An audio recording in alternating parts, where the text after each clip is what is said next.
नमस्कार मंडळी, स्वागत आहे तुमचं एका नवीन व्लॉगमध्ये।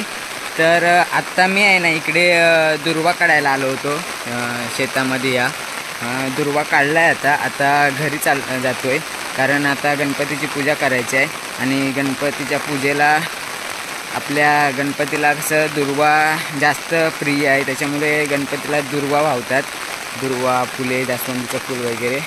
आता तेच मी आणायला आलो होतो शेतामध्ये। हे बघा दुर्वा। आणि इकडे कोकणात आहे ना पाऊस चालू आहे, सकाळपासून पाऊस चालू आहे। हा बघा,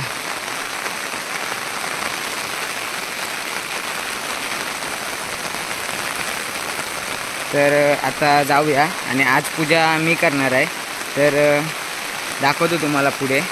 आज तिसरा दिवस गणपतीचा, कधी 2 दिवस गेले समजलेच नाही।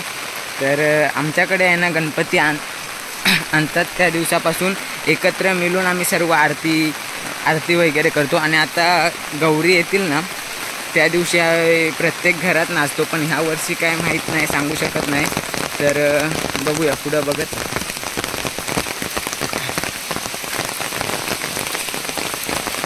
दुर्वा वगैरे विकत आणायची आम्हाला इकडे गरज नाही, कारण इकडे दुर्वा वगैरे खूप असतो मल्यातनी ह्या खाली आता।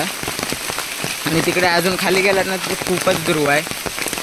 आपण लावलेली होती ना गोंड्याची रोपं, पण तिला ते काय अजून धरलेत नाही, म्हणजे छोटे छोटे कले आलेत पण धरलेत नाही। आणि आता काल लांजातून मग अमितदा कुठे दुर्वा नाही कोण पूजा करणार आहे, तू की अमोल पप्पा? हां, तर काल लांजातून मग हे आणलेले, फुलं आणलेले आणि हार घेतलाय। महाग आहेत खूप, हार काहीतरी 70 रुपये एक हार, दाखवतो तुम्हाला। आणि फुले 80 रुपये अर्धा किलो, तर ती घेतलेत। आणायची गरज नव्हती, पण आपण कसं इकडे धरलीच नाही फुलं, त्याच्यामुळे आणावी लागली। तर आता चला, हे बघा फुलांना तसं कले येत आहेत, हे आता फुलं कधी दिवाळीत धरतील काय माहीत। पण आता बघूया, लांजातून आणले आहेत आपण फुलं आणि तीच आता आपण देवासाठी वापरणार आहोत।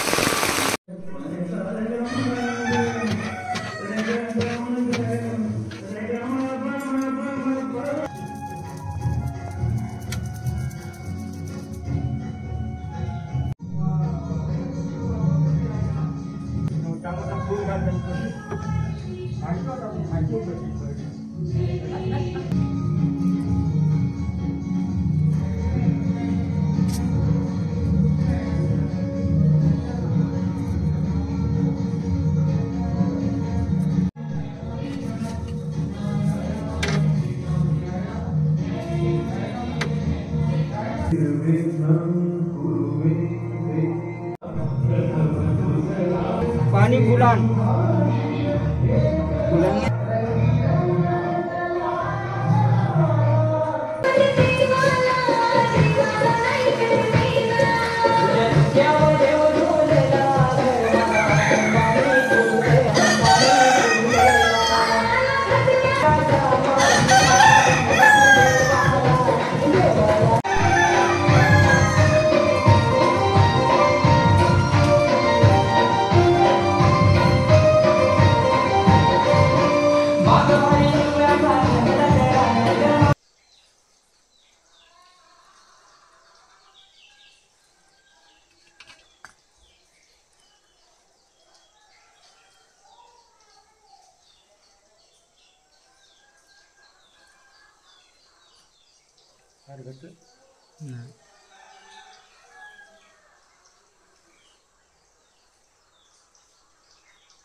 आपली आता पूजा करून झालेली आहे आणि नैवेद्य दाखवायचा बाकी आहे. पप्पा तिकडे बनवत आहेत नैवेद्य.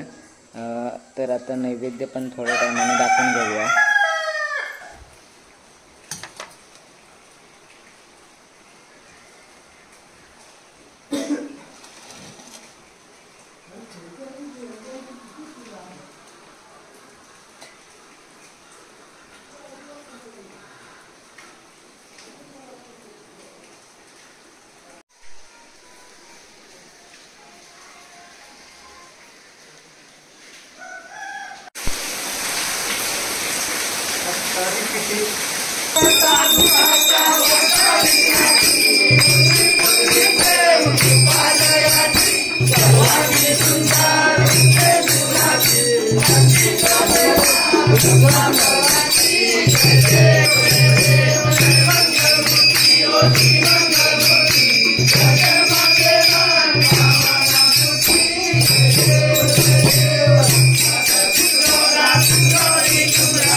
Thank you.